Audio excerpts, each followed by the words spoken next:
Hey, how's it going? I'm Chris with PearsonCopy.com, and I'm here to help your brands make more sales with email. As part of my 100 emails, 100 days breakdown challenge, I'm breaking down an email from Duke Cannon Supply today. I found their brand in my Facebook feed. So I clicked on their ad, checked out their website. There's a few things that Duke Cannon is doing that I really like. So I'm gonna break those down and talk about those in this email today.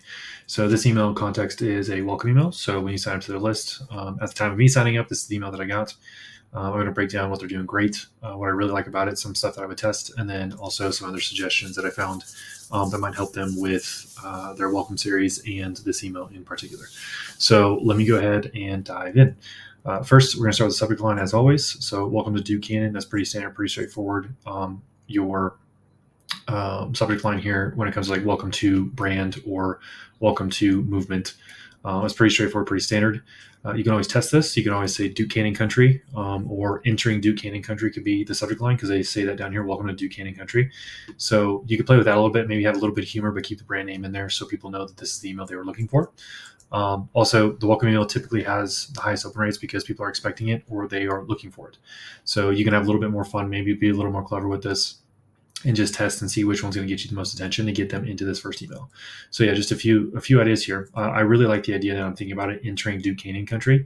It kind of reminds me of like when you're traveling, like road trips or traveling. It's like entering state or entering a national forest or entering whatever. It's the same kind of feel that I would imagine Duke Canyon wants for their customers and their readers to have. Is like they're entering somewhere new. It's a new world. It's their own world.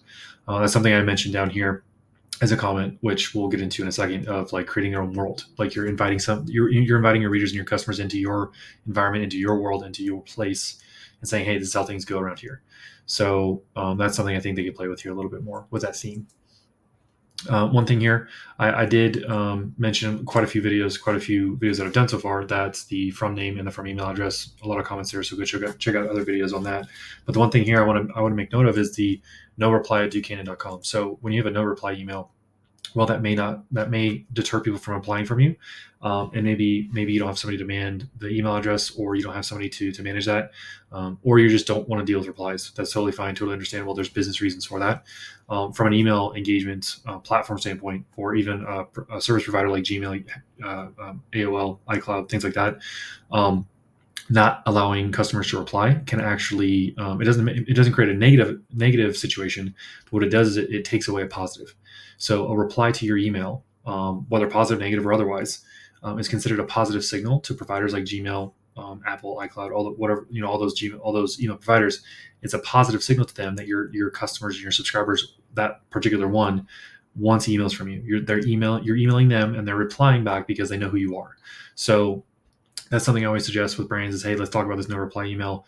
Let's get that updated to potentially like a hello at or an info at or some kind of email that people can actually reply to, because Duke Cannon, as we're going to go through here in a second, they have personality. They use humor. They lean into that that almost irreverent humor. They're on the cusp there, but they're almost irreverent, and it's gonna get some replies. Like people like, dislike, hate, love. They're gonna get replies, and I imagine they're missing out on a lot of replies too. If they don't have a reply address set up. So those replies are positive signals to providers like Gmail, iCloud, etc., that your readers want your emails, and it's telling these providers that yes, we need to put these emails in the inbox, not in the promo tab or in the spam folder, because these receivers, these readers actually know who this brand is or who this person sending is. So that's just one little tidbit here about the no reply emails. If you don't have a no reply, I would turn it on so you have a reply email address and keep doing what you're doing, and get replies. If you can get replies, it's a positive signal. The next thing, the graphic here. So Duke Cannon Supply Co. You get the brand name and logo here at the top, which is great, and then you have your first graphic, and they have their, looks like a big ass brick of soap lineup here. They have 4 here. I think this is a great setup here of just saying, hey, these are some products that we sell, or these are the first 4. This is usually, I'd imagine that Duke Cannon is presenting these because these are like the first. This is like the bestseller, the one product that most customers buy the first time. So that's a great move. That's something else you can do with your welcome series is, instead of trying to throw spaghetti at the wall and seeing what sticks, pick your top 3 bestsellers and use, or your top bestseller, and use that as your product that you're trying to promote and sell through your welcome series to get people into that purchase. Because if 50, 60, 70, 80% of your customers buy this one product or this one category of product first, start there to get them into that first purchase. and then after that, move them into either related or directly related or indirectly related items in the same category, different categories, etc. For example, if they're selling soap, they get somebody into soap, then maybe they can sell them, shampoo and conditioner. If they get them shampoo and conditioner, maybe they can sell them razors. If they get them razors, then maybe they can sell them. They can sell them like face lotion because it's a bathroom routine now. And so that sequence of selling, start with the item that's going to sell, that sells the most for your brand, and move into the other products from there. Typically, when you focus on one thing per email, one theme, one message, one story, one CTA, etc., one idea concept, typically you get better stats. And you can do that with an entire welcome series. Focus on one product and get 60, 70, 80% of your customers, if that's what that product's selling at, get those customers into that one product first, and then go from there. So meet the family. If you click this link, it's going to go to an about page, or just kind of give you an idea of who Duke Cannon Supply Co is. So that's a great thing. Just letting people meet who you are, which I think is great. Something you can test is remove this graphic entirely and just put the meet the family stuff here in the email. And just say, hey, it's so and so from Duke Cannon Supply. I wanted to introduce you to the family. Welcome to Duke Cannon country. Do things different around here. Here's our family, and just kind of list out who those people are.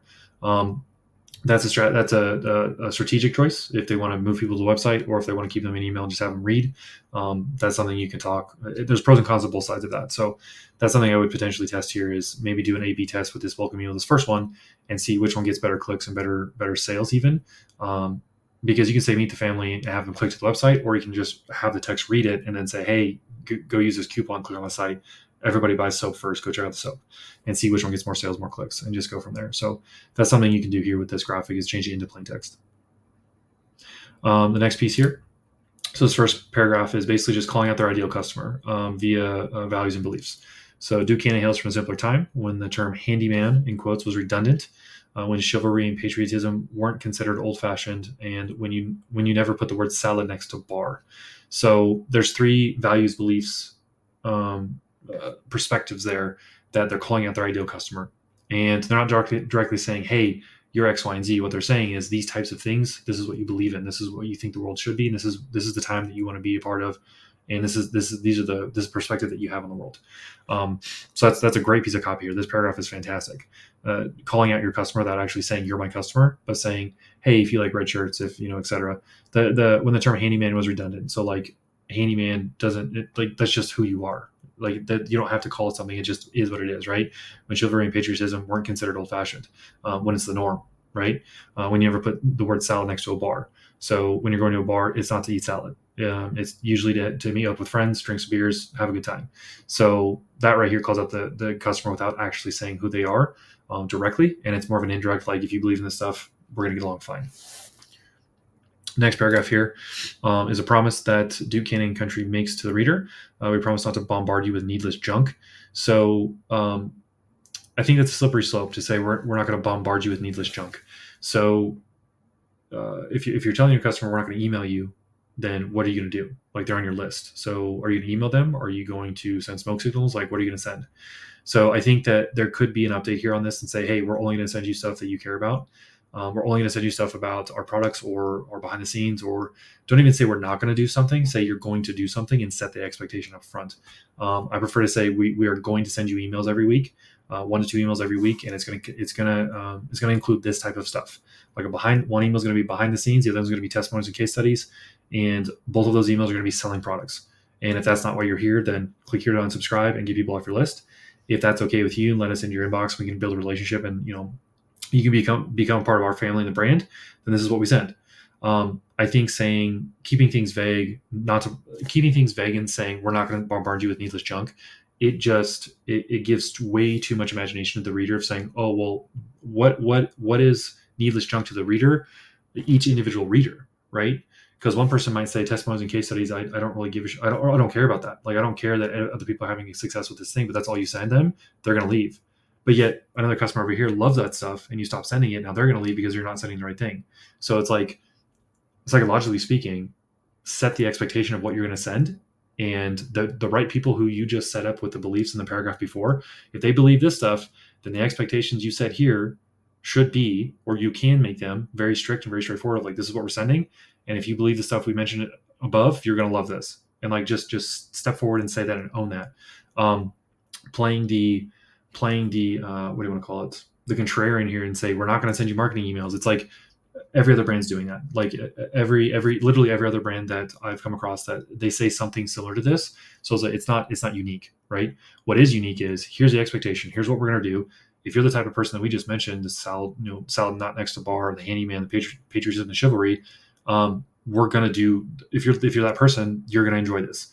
Like those 3 beliefs or 4 beliefs you just mentioned, you're literally going back against those, saying we're not going to barge you with needless junk. Instead of saying that, just tell them what you're going to do. Give them the expectation. Tell them. Be chivalrous and patriotic about it, and say, hey, we believe in this stuff, and if you believe in us and in the country, and et cetera, whatever, then you believe in what we're doing. Go that route instead. Set the expectation, set the frame, and let them step into it, as opposed to letting them set the frame. Because again, needless junk could mean so many different things to different people. Needless junk to me is going to mean something different than what it means to you as a brand, as a human, as a business owner, as a buyer of other brands, or even your brand. Like, it just leaves it way too wide open. And people are going to compare every email you send to what they believe is needless junk, as opposed to what the expectation, the frame you've set with every email you send after this. So you're leaving the door wide open here for interpretation, in the sense of if this person's going to stick around or not, and that can take engagement and drop it a lot. People are going to see it and say, is this junk or not? Yes or no? And they're going to decide and go, as opposed to, oh, that was nice to read, or that's a cool story. I wish, that was a cool story about their soap helping somebody smell better, right? Like, or behind the scenes of, hey, we got this new shipment in, we had a mess up with supply chain, and we have a bundle of campfire that's in the wrong box, but it's campfire. Do you guys want it for a discount? Like, oh, that's really neat. I want to buy that. Instead of saying, well, this is junk, they're just trying to sell me something. Setting that frame and priming your customers and your readers is so important. And right here, even that one line, and I've gone on for like 2 or 3 minutes here on this, that one line can set them up to negatively view your emails, even if it's great stuff and they like it. So just a note there, frame it a positive and set the expectation and tell them what's going to happen, so that they can move into that, as opposed to letting them set the frame and your brand have to fit inside their frame, right? So just a note there. I like the idea. I do like, and this is what I do like about this is, and as a thank you for signing up for our emails, we invite you to use code, etc., to get 10% off your first order. So it's a gift. It's like, hey, thanks for signing up. Here's a code. We appreciate it. Here's a gift. Go use it. So I like how they frame that. Cool. So that's the copy there with the graphic and these 2 paragraphs. If we move down the email here, we have the features. So these are the features of buying from Duke Can & Co. I like this, the humor and the personalities here, right? It's they're on the cusp of being irreverent, and they're right there with the humor. But this one says made in the USA, not from France.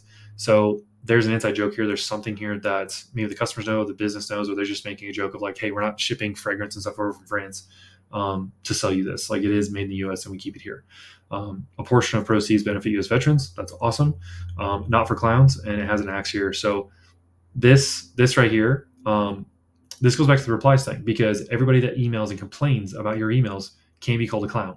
And you can start sharing those emails of, hey, we got a reply. It's super important. We really want you to see this. This person had a great point that they made, and we're gonna talk about it, and just let you guys know that this is who we like and don't like as customers, or something like that. And you can call them a clown and say, hey, this person doesn't like how we do things. They don't believe in this. They don't believe in this. They don't believe in this.